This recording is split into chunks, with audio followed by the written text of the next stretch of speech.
Hey guys, Happy New Year. I hope you're having a fab time with your family and friends.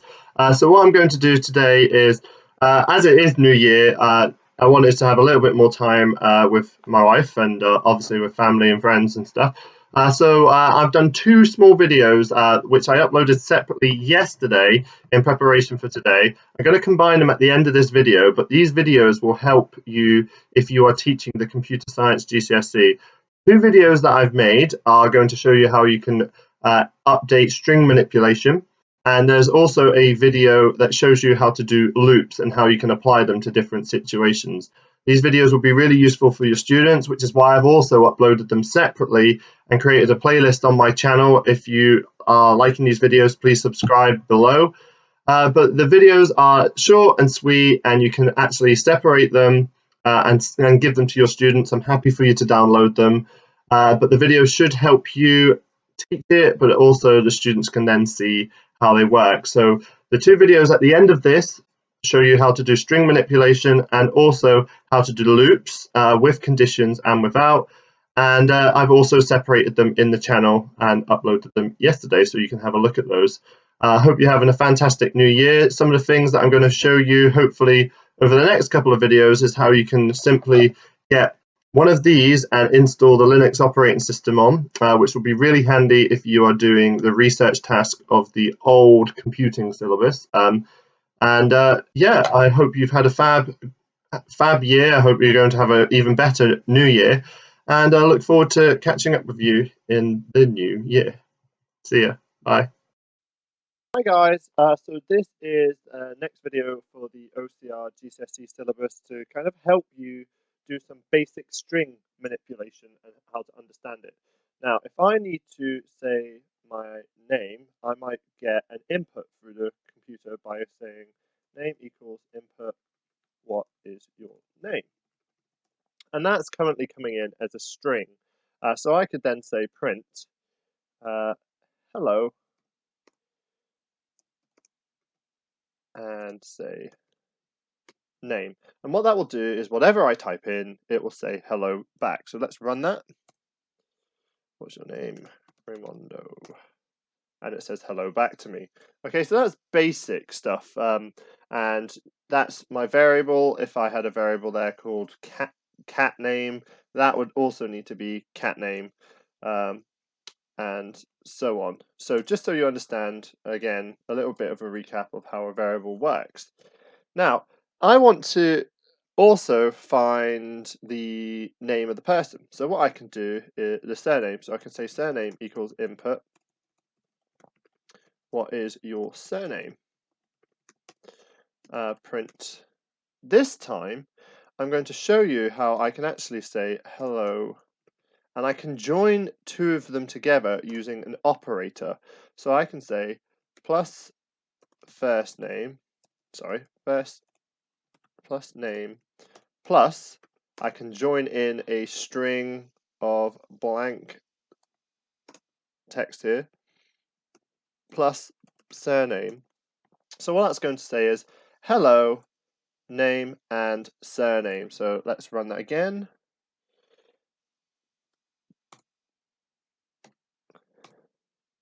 What is your name? Ray. What is your surname? Chambers. And it says hello, Ray Chambers. So by using the plus operator, you can join strings together. What you'll need to notice though, is if you are doing it at the beginning, so name plus,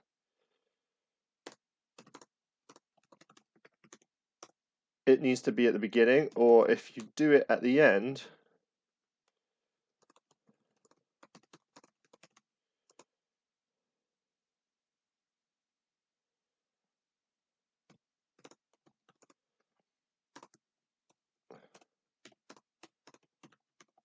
so you can see wherever you've got it at, you need to make sure the plus is before or after the string of text that you've got there. Now, I'm going to show you some quick tips here on how you can actually manipulate the string so that you can just find specific information. So I'm not going to bother running this, but I just want to show you. I'm going to remove this. So I know that my surname is Chambers when I type it in. But what I can actually do is I can say print surname, and if I put a square bracket, I can actually pick the character that I want to appear. So if I run this now, name Ray Chambers, that's only going to show me the letter C because I've said I want it at position 0, which is actually the first item. Now if I did it at 2 and run this again,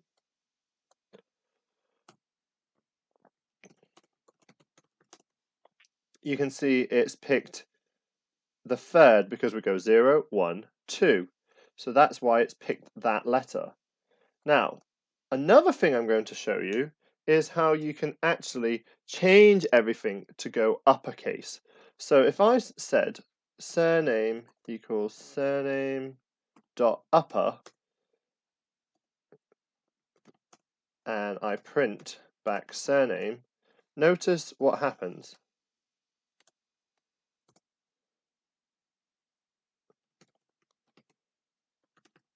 Everything goes uppercase.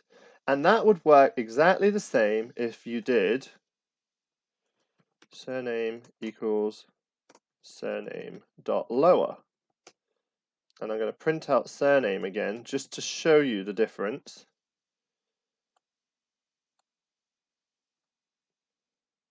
What is your name? Ray Chambers. So you can see it's done the uppercase and the lowercase. So there is some basic string manipulation for you as part of strand E, which you need to understand and use. The alternative thing that you might want to do is you might want to find out the total characters. So by using the string, I can find this out. So if I wanted to know total characters equals len, open up brackets, I can say surname, and I can find the length of surname. So let's run this. What's your name? Ray Chambers. And there you have it. 1, 2, 3, 4, 5, 6, 7, 8. So there are 8 characters in total, and that has worked. So I hope that's been a useful video to introduce you to basic string manipulation, and I hope that it may help you with your GCSE in computer science. Thank you for watching. Hi there guys, welcome to my video. My name's Ray Chambers, and a while back I started making some programming videos to upload online. But one thing led to another. I managed to get the first 2 done, but with it being the Christmas holidays, I'm determined to get them finished. And it will also give any of your students the opportunity to actually go back and refer to the videos. So the first thing I'm going to be showing you today is how to use loops, and this refers to the OCR syllabus. And there will be different loops that I will talk to you about. But so basically here it goes. So the first type of loop I'm going to show you is going to build on from a list that I've done before. So if I've got my list of names equals Raymond, Craig, Steph, and Jennifer. So I've got my list of names there. I might want to be able to go through that list and actually print out what is showing at that list each time. Now this is where we can use a for loop. So what I can do is for name in names, what this is going to do is it's going to select the item in names, and what I can do is I can print in brackets name. So if I run that now and press F5, it prints out each individual item. And that's a simple for loop, and basically what it's doing is each time there's a name in this list, it's going to print it out. That is what we call a for loop. Always remember the syntax here, and always remember that you are printing a single item from the list. So that's a for loop, and for loops you do tend to use more often when you are working with lists or data structures. So bear that in mind. Now the next type of loop that I'm going to show you is another for loop, but this time it's going to actually give a range. So for example, if I did for x in range, let's go for 7. And if I print out the value of x, what this is going to do is it's going to count from 0 upwards. So I will just show you this. Now, so that we don't have multiple code continuing over and over and over, I'm going to comment out code as I do it. So this will print from 0 to 6. So 1, 2, 3, 4, 5, 6, 7 items, but 0 to 6, because it always assumes that we start at 0. Now, the alternative way of doing this is that you could actually print a range of numbers. So I can print between 3 and 6, and this will only print the numbers between 3 and 6. So I will comment this out again so that you can see the impact of this. I will run that. 3, 4, 5. Okay, so that is starting and finishing at 6. Now, the next type of loop that you can do is you can actually add another dimension to this. So what I could do is say for x in range 3 and 8, and look, it's actually giving you hints here. So you'll start, where you're going to stop, and how many steps you're going to take. So if I went up to 10, I could step by 1 each time. Okay, and print x, and you'll notice that it goes up 1, 2, 3, 4, and so on. I will just show you this. I will run that again. Run 3, 4, 5, 6, 7, 8, 9. So it goes up to the last item. But if you change this number here, so if I change that to 3, it will count up in 3s. So let's have a look. 3, 6, 9. So you can choose how big your step is within your loop. So if you know that every odd number or every even number does something, you can actually change your programming to work with this. So that is how we use for loops. Now, the next type of loop that you will need to use is something called a while loop. Now, I'm just going to move this down a bit and move this up. Now, a while loop is basically a loop that uses conditions. So if I start by saying count equals 0, I can say while count is less than 5, so this is our condition here, while it's less than 5, print count, so it's going to print the value of it out, but then it's going to go count plus equals 1. And what that's going to do is that's going to add 1 to the value of count each time. So let's run that. 0, 1, 2, 3, 4. And because it's saying while it's less than 5, it wants to print it out. Okay, if I started that at 1, it would still do the same thing, but it would start 1, 2, 3, 4. Now, what you can do is you can actually add more conditions. I can say while less than or equal to 5. So let's run that again. 1, 2, 3, 4, 5. So you can change the condition within your loop here. Now, there is one more thing that I'm going to show you, and that is count equals 0. And I'm going to say while true, print count,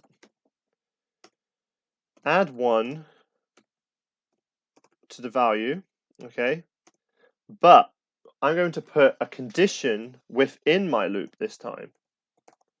So this time I'm going to do an if selection. So I'm going to say if count is greater than or equal to 5, I'm going to break out of that loop. So let's have a look at that running. And I've left my syntax off, so I will add that there. Semicolon, always remember those when you are doing your programming. Let's run that again. And it does exactly the same thing, except I've added a condition that breaks out of the loop. While true will basically keep looping and going round in circles until it's false. So I could say set while to, I could say while equals false and so on, and I can break out of that.